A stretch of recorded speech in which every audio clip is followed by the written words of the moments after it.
Hello, a very good evening to all of you. I'm sharing this video on my personal YouTube as well as on the YouTube of one of my friend, Mr. Shoaib Malik.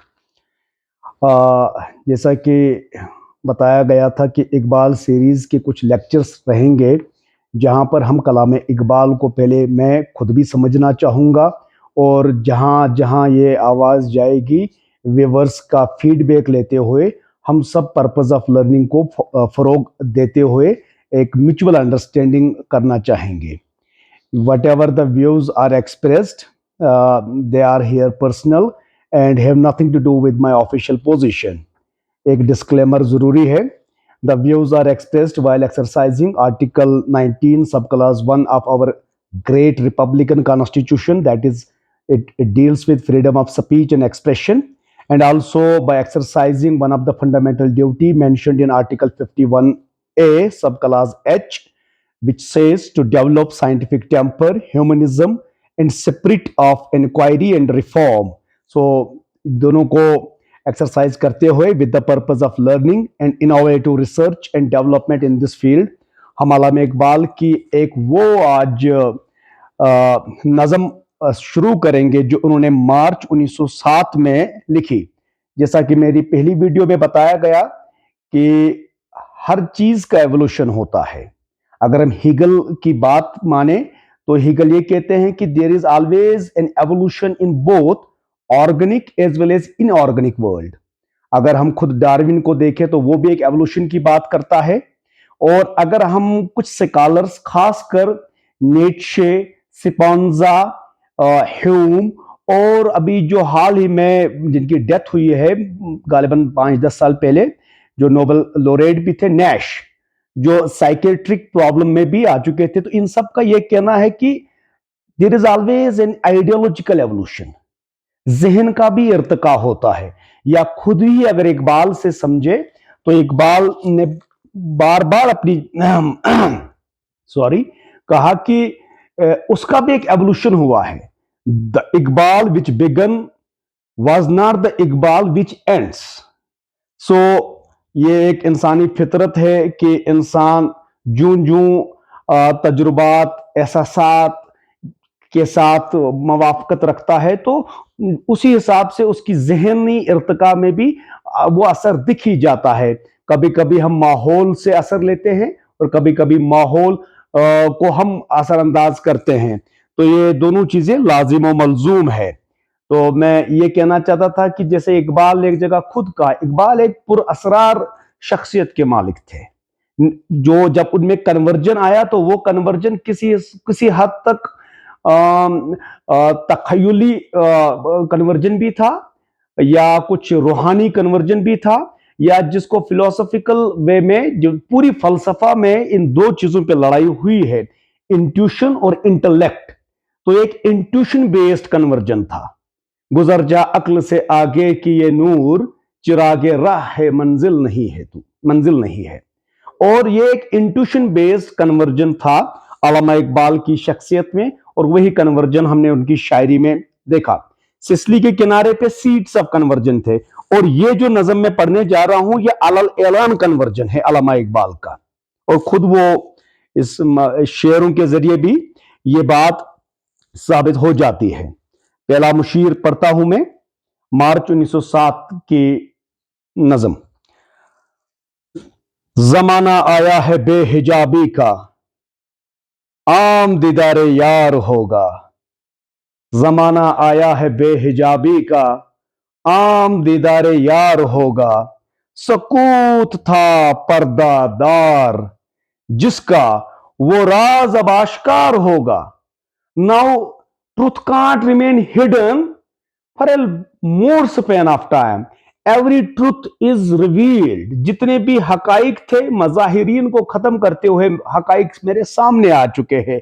अब ये जो हकाइक हैं ये हक को open कहने का, हक को ओपन समझने का, हक को अलल ऐलान उड़िया तरीके से मनवाने का वक्त आ चुका है. जमाना आया है बेहिजाबी का, गए दिन के छुप छुप के पीते थे आगे आएगा. जमाना आया है बेहिजाबी का, आम दीदारे यार होगा. अब जो ट्रुथ को मैं अंडरस्टैंड कर चुका हूं, उस ट्रुथ और मेरे दरमियान में कोई पर्दा बाकी नहीं रहा। और जो बातें दबी दबी सी थी दिल में, जो राजदार बातें थी, अब वो राज राज नहीं रहेगा, वो अब अलल ऐलान आश्कार हो जाएगा, सबके सामने खुलेगा, सबके सामने वो आ जाएगा। गुजर गया अब वो दौर साकी कि चुप चुप के पीते थे पीने वाले। गुजर गया अब वो दौर कि साकी चुप चुप के पीते थे पीने वाले। बनेगा सारा जहां में खाना, हर कोई बादा खार होगा। अब ये छुप छुपाए वाला काम नहीं है, अब आप ओपनली, वो बनेगा सारा जहां, और सिर्फ मैं को नहीं, हर एक उस मैं के साथ लर्जेगा, हर एक के बाद हर एक बादाखार होगा। तो ये अगर हम एक फिलोसफिकल सेंस में देखें, तो अगर हम हिस्ट्री का थोड़ा सा रेफरेंस ले, तो एक मक्की दौर था, एक मदनी दौर था। गुजर गया अब वो दिन कि चुप चुप के पीते थे पीने वाले। जब मक्की दौर था तो लोग छुप छुप के उस ट्रुथ को एक्सेप्ट करते थे, अलल ऐलान बताते नहीं थे। लेकिन मदनी दौर में बिल्कुल उसके मदे मुकाबिल था, बनेगा सारा जहां में खाना, हर कोई बादा खार होगा। एक और शेर थोड़ा सा हिस्टोरिकल प्रोस्पेक्टिव में ही है। निकल के सहरा से ये मुराद यहां पर द अरेबियन पेनिनसुला है। निकल के सहरा से जिसने रोमा की सल्तनत को उलट दिया।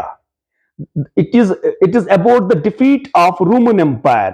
रोमन एम्पायर पे कभी अलहदा से एक वीडियो बनाएंगे हम, और क्लैश ऑफ सिविलाइजेशन में बता चुका हूं। रोमन एम्पायर की दो शाखाएं थी, जिसको कुछ स्कॉलर्स ईस्टर्न रूम और कुछ स्कॉलर्स वेस्टर्न रूम कहते हैं। सबसे जबरदस्त स्कॉलर जो है जिसने रोमन एम्पायर पे लिखा है, एडवर्ड गिबिन्स हैं। वो ईस्टर्न रूम को द ट्रू रूम कहता है, और उस रोमन एम्पायर का सक्सेसर बाइजेंटाइनी एम्पायर को कहता है, जो 1453 it was defeated by the Ottomans. निकल के सहरा से जिसने रोमा की सल्तनत को उलट दिया था, सुना ये कुदसियों से। कुदसिया मतलब यहां पर जैसे कार्ल मार्क्स ने एक प्रोफेहेंसी की थी कि कम्युनिज्म पूरी दुनिया में फैलेगा। Those who predict the future on the basis of some thought perception, sense perception, एक अजम्पशंस होती हैं। तो यह हर कोई कुदसी हो सकता है, लेकिन यहां इकबाल ये कह रहे हैं इस प्रोस्पेक्टिव में, सुना ये कुदसियों से मैंने, वो शेर फिर होशियार होगा। तो the revival will be there, revivalism वापस आ जाएगा। अब ये एक और बात कह रही है, अब it is about universal acceptance. जिस तरह हमारे यहां एक टर्म है हमारी अपनी कल्चरल हिस्टोरिकल सेंस में, वासुदेवा कुटुंबकम, the whole universe is one family. Iqbal said, दयार मगरिब के रहने वालों, अबाउट वेस्टर्न फिलोसफर्स, खुदा की बस्ती दुकान नहीं है। खराज जिसे तुम समझ रहे हो, वो अब जर कम अयार होगा। खुदा के बंदे हैं हजारों, खुदा के बंदे, खुदा के आशिक तो हैं हजारों, बनू में फिरते हैं मारे मारे। मैं उसका बंदा बनूंगा जिसको खुदा के बंदों से प्यार होगा। कहते हैं खिदमत खलक ही खुदा की खिदमत होती है। हुकूकुल्लाह और हुकूकुल इबाद में सबसे ज्यादा अहमियत हुकूकुल इबाद की होती है, या जैसा मैं पहले कह चुका, वासुदेवा कुटुंबकम जो एक कल्चरल फिलोसफी है इंडियन सिविलाइजेशन की, वो आसार भी यहां दिख रहे हैं। अब थोड़ा सा वेस्टर्न वर्ल्ड को अटैक करते हुए वेस्टर्न फिलोसफी, जब ये नज्म लिखी जा रही थी सर, 1907 में लिखी गई। 1905 में एक जंग होती है सर, 1905 में जापान और रशिया के दरमियान में एक जंग होती है। Russia was Tsarist regime at that time and one of the greatest empire थी वो। Japan was rising nation of the Asia, और पहली बार रशिया को जापान ने हराया था 1905 की जंग में, जिसने थोड़ा सा इंस्पायरेशन लेनिन को भी दिया। लेनिन थोड़ा सा भागा था, फिर इधर उधर करके 1917 तक फिर वापस आया था कि भाई रशिया को डिफीट किया जा सकता है। For the first time the might of Russians under the Czarist regime were exposed in 1905। मैं क्यों ये बता रहा हूं, क्योंकि एक शेर इसी हिसाब से आएगा। पहली बार उसने उसको हराया था, तो एक्सपोज किया था रशिया को, जिसने बाद में एक नेशनलिज्म ऐसा आया जो एग्रेसिव बना। वो एग्रेसिव नेशनलिज्म वहां तक जाते जाते जाते जाते 1914 में बादशाह वो जो मारा गया था सर्बिया का, वो तो एक बहाना बना। अदरवाइज जो ट्रिपल अलायंस और ट्रिपल एंटीट जो अलायंसेस बन चुकी थी, they were practising aggressive nationalism. Iqbal taking inspiration from the defeat of Russians at the hands of Japanese and celebration of these victories not as state victories but as national victories, and subsequently the glorification of nation which paved the way for the First World War. Some scholars say that even Tagore इस पे कहते थे कि भाई aggressive nationalism जो है वो शवनिस्टिक होता है, वो जनाबे अली जीनोफोबिक होता है, उससे लड़ाइयां, वार और हैट्रेड बढ़ने का अंदेशा है। तो फर्स्ट वर्ल्ड वॉर ने प्रूव कर लिया था। इकबाल सेड, तुम्हारी तहजीब अपने खंजर से आप ही खुदकुशी करेगी। तुम्हारी तहजीब addressing to the West, because ऊपर से दयार मगरिब के रहने वालों से कंटिन्यूटी आ रही है, रेफरेंस टू कंटेक्स्ट में हमें समझना चाहिए। तुम्हारी तहजीब अपने खंजर से आप ही खुदकुशी करेगी, जो शाखे नाजुक पे आशियाना बनेगा। नेशनल लॉयल्टीज शाखे नाजुक बता रहे हैं, if you are not looking at the bigger picture in the form of वासुदेवा कुटुंबकुम, जो शाखे नाजुक पे आशियाना बनेगा ना पायदार होगा, they will never be permanent. What was the fate of the League of Nations? That is evident that it couldn't stop the Second World War. It was evident of the fact that the शाख नाजुक पे आशियाना बनेगा, ना पायदार होगा। अब इकबाल अपने तरफ से कह रहे हैं कि मैं क्या कहूंगा, उसको पता है। अब अपने पास कह रहे हैं कि भाई देखिए तारीखी है, अंधेरा है, लेकिन इसमें मैं क्या करूंगा। मैं जुल्मत शब में लेके निकलूंगा अपने दरमांदा कारवां को। It's so beautiful, it's so beautiful. मैं जुल्मत शब, एक पेकर तराशी कर रहे हैं। इस शायरी की इस्तिलाह में जब लफ्जों से आप कोई शक्ल बनाए, फसाहत और बलागत का इस्तेमाल करते हुए, उसको पेकर तराशी कहते हैं। मैं जुल्मत शब में लेके निकलूंगा, एक तो जुल्मत शब आ गई, अपने दरमांदा कारवां को।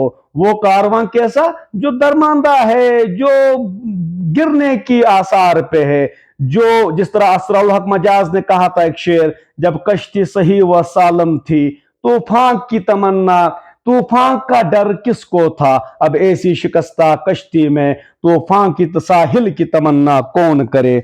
तो इसी तरह इकबाल कह रहे हैं, मैं जुल्मत शब में लेके निकलूंगा अपने दरमांदा कारवां को लेके निकलूंगा। और व्हाट आर द मोटिवेशंस, शरर फिशा हो गया मेरी, I will try to appeal to the conscience of the people. I will tell them what you are, and I will tell them what you are acting, which you actually are not. आशना अपनी हकीकत से हो एहदाकान तू, दाना तू, खेती भी तू, बारा भी तू, हासिल भी तू, बेखबर तू जो हरे आईनाए अय्याम है, तू ज़बाने में खुदा का आखिरी पैगाम है। मैं शरर फिशां के जरिए यह आवाज पहुंचाऊंगा, शरर फिशां होगी आह मेरी। और उसके बाद क्रिटिसिज्म भी होगा ना, तो उसके लिए नफ्स मेरा शोलाए बार होगा। I will take every criticism as an oxygen of life. जिस तरह सुकरात ने कहा था, life is unlivable without patience and criticism.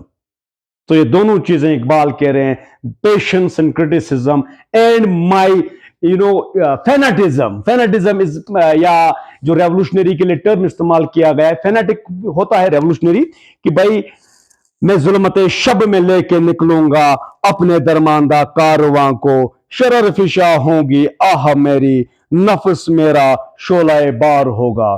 So this was about the conversion.